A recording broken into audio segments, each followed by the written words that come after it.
Hari ini Bapak Presiden memutuskan untuk berkunjung ke Kalimantan, khususnya ke Kalimantan Barat tadi pagi, dan baru saja dilanjutkan beliau berkoordinasi ke Kalimantan Tengah di Palangkaraya dalam kaitannya beliau ingin memonitor secara langsung proses penanganan karhutla yang memang untuk tahun ini karena bertepatan juga dengan El Nino yang cukup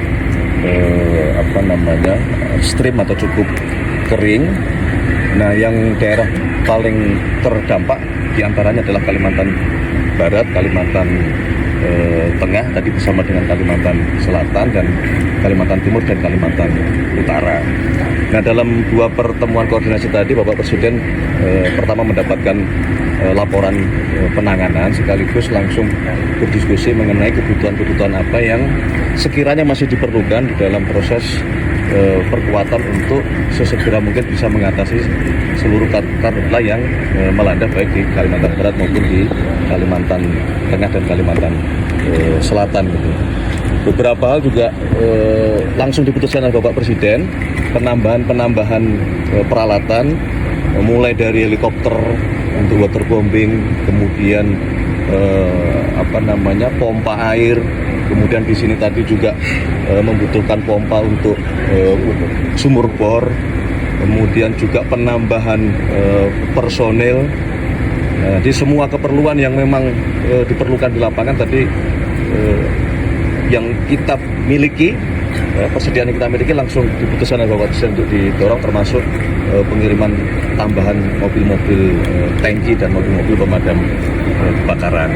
Selain itu beliau juga menegaskan bahwa yang pertama-tama tentu diminta kepada pemerintah provinsi dan seluruh jajaran untuk memastikan apabila ada masyarakat kita yang terdampak untuk itu ditangani dengan sebaik-baiknya, dan beliau juga menyampaikan terima kasih kepada seluruh jajaran yang telah bekerja keras luar biasa siang dan malam berjibaku untuk memadamkan api, ya, baik dari TNI, Polri, BNPB, ada juga BMKG, relawan-relawan juga banyak dari Manggala, Agni, Kementerian Kehutanan juga terlibat, dan beliau menyampaikan apresiasi dan penghormatan yang setinggi-tingginya kepada seluruh yang bekerja keras memadamkan karhutla ini.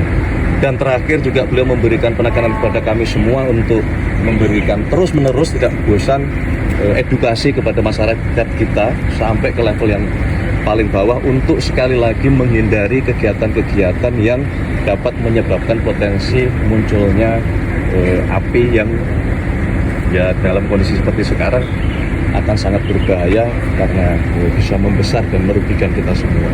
Saya kira itu beberapa hal yang dapat kami sampaikan. Mohon doa restunya. Mungkin Pak Kasat mau menambahkan, Pak? Cukup. Tadi dikabarkan akan menambah 3 batalion dari luar Kalimantan untuk membantu penanganan karhutla ini. Mungkin bisa disampaikan 3 batalion itu berapa personil, Pak? Mungkin dari bagaimana tadi kami sampaikan, jadi memang di Provinsi Kalimantan Barat, Kalimantan Tengah, dan Kalimantan Selatan memang sudah ada batalion TB yang sudah ada di sini, yang itu juga sekarang terbukti banyak membantu dalam proses pemadaman, tetapi jumlahnya juga sangat terbatas, sehingga tadi di dalam rapat koordinasi masih dibutuhkan tambahan, dan rencananya akan ada pengiriman kurang lebih 3 batalion kembali, ya, dari perbantuan dari Jawa yang kurang lebih jumlahnya mencapai kurang lebih 1.200 prajuritnya.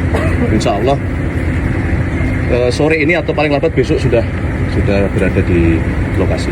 Mas, selain karena cuaca ataupun El Nino ini kan juga tersebar di media sosial, ada orang yang sengaja membakar hutan itu, Mas. Apakah ada arahan khusus dari Presiden Prabowo untuk penegakan hukum untuk pembakaran hutan ini? Ya, berkenaan dengan tindak-tindak yang masuk kategori tindak pidana, memang di dalam 2 rapat koordinasi tadi itu menjadi salah satu penekanan dari Bapak Presiden dan kita semua, bahwa bila mana ditemukan ada tindak-tindak pidana yang memang itu melanggar dan menyebabkan terjadinya kebakaran, itu harus ditindak baik perorangan maupun korporasi-korporasi maupun individu-individu atau siapapun yang memberikan arahan atau perintah untuk melakukan pembakaran atau melakukan pembukaan lahan dengan cara membakar.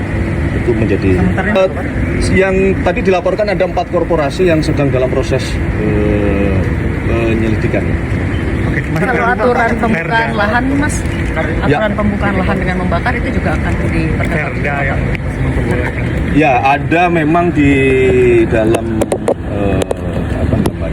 perda, baik di Kalter, kalau di Kalteng juga ada perdanya yang memang memungkinkan, tetapi sekali lagi sebetulnya bukan berarti kemudian diperbolehkan. Ya, itu kan kearifan lokal yang menurut tadi di dalam rapat juga kemudian disepakati bahwa yang pertama diminta untuk itu perda tersebut kalau bisa dilarang, disesuaikan. Kalau perkaranya adalah masyarakat kita membutuhkan untuk membuka lahan, maka pemerintah akan hadir dalam bentuk yang lain dengan memberikan bantuan misalnya. Jadi eskavator yang itu diperlukan untuk membuka lahan, tadi juga sudah diputuskan oleh Bapak Presiden untuk nanti akan ada perkuatan atau penambahan alat-alat berat untuk nantinya membantu masyarakat kalau ingin membuka lahan. Dengan harapan tidak membuka lahan dengan cara melakukan atau membakar. Begitu, terima kasih semuanya. Di Kalteng ada untuk 4 korporasi tadi Di Kalimantan Barat.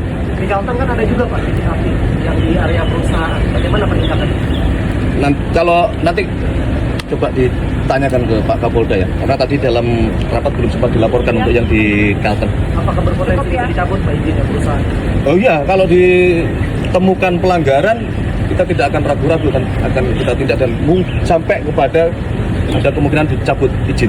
Kalau pemulihan lahan gambutnya bagaimana Pak? Pemulihan lahan gambutnya yang sudah terlanjur yang rusak itu. Ya kita selesaikan dulu apinya nanti pembeliannya itu ya. Terima kasih teman-teman semuanya. Terima kasih.